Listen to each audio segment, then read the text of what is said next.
Ndabahaye amahoro mwese mukunda imico n'akaranga vy'Uburundi. Izina ryanje ni Feliciano Bankunguka, mumenyere mu kiganiro Nyibutsa Akaranga gica ku murongo wa YouTube kuri Nyibutsa Akaranga TV. Tumaze gutangura urugendo rwo kubashikiriza ibiganiro bijanye n'amazi meru dusanga hari igiharo. Turi mu Burundi, intara yahora ari Rutana, ubu ni intara yagutse ya Burunga. Twaraberetse amasoko yayo. Bavuze amazi meru bisigura iki? Tugiye turabacishiriza kuko tuzobizana mu biganiro biramvuye vyo hanyuma. Ni amazi ari meza cane atyoroye, uyaravye urabona yuko n'ijisho riyagomwa, uyabonye woca uyanywa. Ni meru, ni meza. Usomye mu gifaransa bayita eau potable. None rero uyu munsi tubereka isoko rya mbere ry'ayo mazi meru. Nico kintu nyamukuru turaba muri iki kiganiro, isoko rya mbere ry'amazi meru.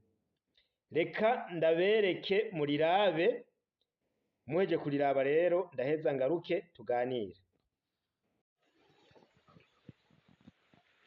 Isoko rya mbere ry'amazi meru.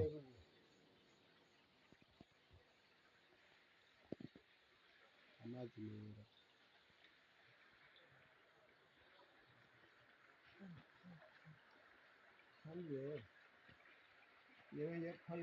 Murakoze mwese mukunda imico n'akaranga vy'Uburundi. Ibiganiro ku mazi meru iki kigize kabiri, kwari kubereka isoko rya mbere ry'amazi meru.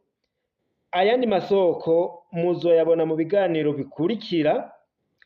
Muce mwumviriza n'uruhara rw'ayo mazi mu buzima bw'abarundi. Byose tuzogera turabiyaga buke buke.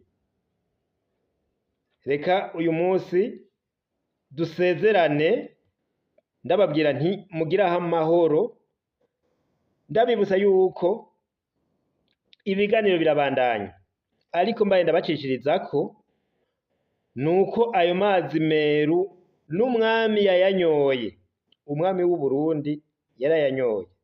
Ugaca wumva yuko ayo mazi yari afise uruhara ruhambaye.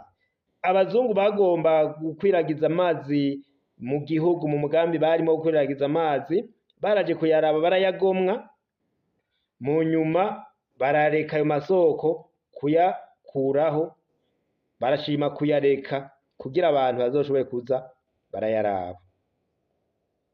Reka rero dusezerane mvuga nti tugire amahoro.